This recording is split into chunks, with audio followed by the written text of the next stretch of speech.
이사는 단순히 주소를 옮기는 일이 아닙니다. 풍수에서는 이사를 하나의 전환의식으로 봅니다. 지금까지 머물렀던 공간의 기운을 정리하고 완전히 다른 흐름으로 삶을 다시 시작하는 순간이기 때문입니다.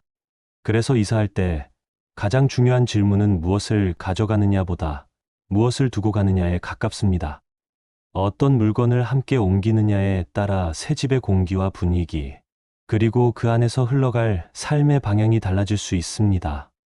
새 집에 들어갔는데도 마음이 쉽게 가라앉지 않거나 이상하게 피로가 오래 남는 경우가 있습니다.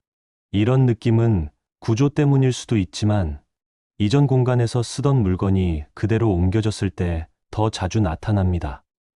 물건은 단순한 도구가 아니라 시간을 함께 보낸 기억과 기운을 품고 있기 때문입니다. 그래서 풍수에서는 이사를 앞두고 반드시 정리해야 할 물건들이 있다고 하는데요. 그래서 오늘은 이사할 때 무조건 버리고 새로 사는 것이 좋다고 알려진 5가지 물건을 살펴보려 합니다. 전부 다 새로 바꾸는 것이 어렵다면 이 중 몇 가지만 정리해도 공간의 흐름이 훨씬 가벼워질 것이니 꼭 끝까지 함께 해주세요. 첫 번째로 정리해야 할 것은 낡은 빗자루와 오래된 청소도구입니다. 풍수에서 빗자루는 나쁜 기운을 쓸어내는 상징으로 여겨집니다. 그런데 오랫동안 사용한 빗자루에는 이전 집에서 쓸어낸 먼지뿐 아니라 그 공간의 묵은 기운까지 함께 묻어 있다고 봅니다.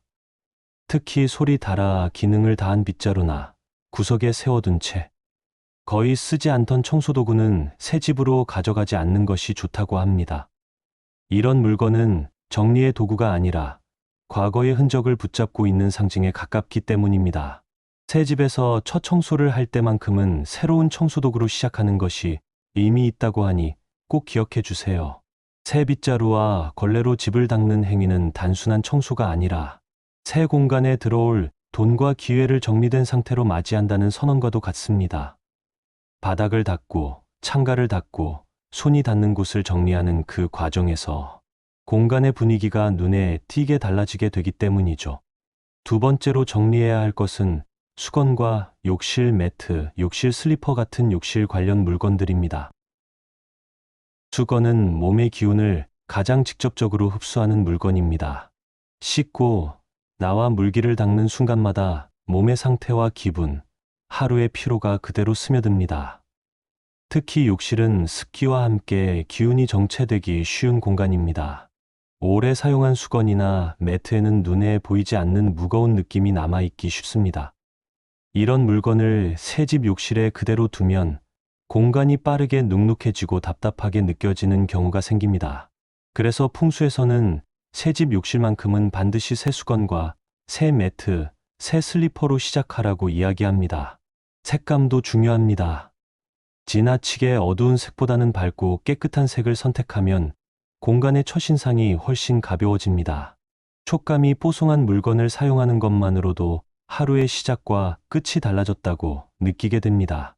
세 번째로 정리해야 할 것은 해지고 늘어난 속옷과 오래된 잠옷입니다. 속옷은 몸과 가장 밀착되는 옷으로 풍수에서는 기운과 재물운에 직접 연결된다고 봅니다. 오래 입어 형태가 흐트러진 속옷이나 늘어나서 편하기만 한 잠옷은 무의식적으로 나 자신을 느슨한 상태에 머무르게 만들기 쉽습니다.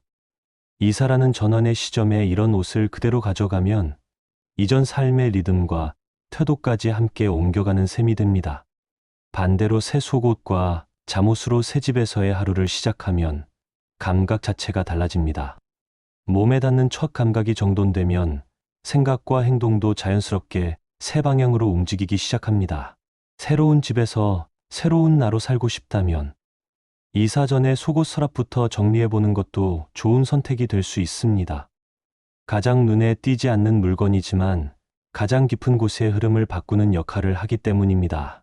네, 번째로 이사할 때 반드시 점검해야 할 물건은 침구류입니다.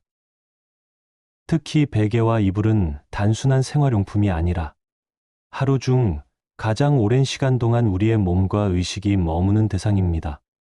풍수에서는 침대를 기운을 채우는 공간으로 보고 그 위에 놓이는 침구는 마음과 잠재의식의 상태를 그대로 품는 물건으로 설명합니다. 오랫동안 고민이 많던 시절에 사용하던 베개나 지친 상태로 잠들던 날들이 쌓인 이불은 그 시간의 감각을 그대로 기억하고 있는 물건입니다. 이런 침구를 새 집으로 그대로 옮기면 공간은 바뀌었는데도 잠들 때의 기분이나 아침에 일어날 때의 무거움이 쉽게 사라지지 않는 경우가 생깁니다. 이는 기분의 문제라기보다 몸이 기억하는 감각이 그대로 이어지기 때문입니다. 그래서 이사라는 전환의 순간에는 침구를 새로 바꾸는 것이 좋습니다. 모든 것을 한꺼번에 다 바꾸기 부담스럽다면 적어도 베개나 베개 커버만큼은 새 것으로 시작하는 것이 좋습니다. 머리가 닿는 첫 감각이 달라지면 잠의 질과 아침의 리듬도 자연스럽게 달라집니다. 이는 단순한 쾌적함을 넘어 삶의 흐름을 다시 정렬하는 역할을 해줍니다. 다섯 번째로 정리해야 할 물건은 낡은 가죽 가방과 오래된 지갑, 명함 지갑입니다. 풍수에서 지갑은 재물이 머무는 집으로 비유되고, 가방은 내가 세상과 어떻게 관계 맺고 있는지를 보여주는 상징으로 설명됩니다. 오랜 시간 사용해 형태가 흐트러진 가방이나 끈이 닳고 안감이 해진 가방은 무거운 기운을 함께 끌고 다니는 경우가 많습니다. 특히 이사라는 새로운 출발의 시점에 이런 가방을 그대로 들고 다니면 이전 삶의 무게까지 함께 옮겨가는 느낌이 들 수 있습니다. 지갑 역시 마찬가지입니다. 카드가 가득 차 있고 오래된 영수증과 명함이 뒤섞여 있는 지갑은 재물의 흐름이 정리되지 않은 상태를 그대로 보여줍니다. 이사 직후 꼭 가방이나 새 지갑을 새로 사고 싶지 않다면 가방과 지갑을 깨끗하게 정리하는 것도 추천합니다. 새로운 공간에서 새로운 흐름을 시작한다는 선언을 정리하는 행위로 표현하는 것만으로도 마음가짐이 달라지기 때문입니다. 여기까지 살펴본 5가지 물건의 공통점은 분명합니다. 모두 오랫동안 사용하며 나의 시간과 감정을 흡수해 온 물건들이라는 점입니다. 이사를 앞두고 이런 물건들을 정리하는 행위는 단순한 버림이 아니라 지금까지의 나를 존중하면서도 다음 단계로 나아가기 위한 선택에 가깝습니다. 그러나 모든 것을 완벽하게 전부 바꿀 필요는 없습니다. 오늘 이야기한 것 중 한두 가지만 정리해도 충분합니다. 낡은 침구를 접어두고 새 베개 하나를 올려두는 것만으로도 집 안의 분위기는 눈에 띄게 달라질 수 있습니다. 공간이 가벼워지면 그 안에서의 생각과 감정도 자연스럽게 정리됩니다. 오늘의 이야기가 새로운 공간을 준비하는 여러분의 마음의 작은 기준이 되어 집이 편안해지고 그 안에서의 시간이 더 안정적으로 흐르길 바랍니다. 앞으로도 삶의 전환점에서 도움이 될 이야기들을 꾸준히 전해드리겠습니다. 구독과 좋아요로 함께해 주세요. 오늘도 끝까지 시청해 주셔서 감사합니다.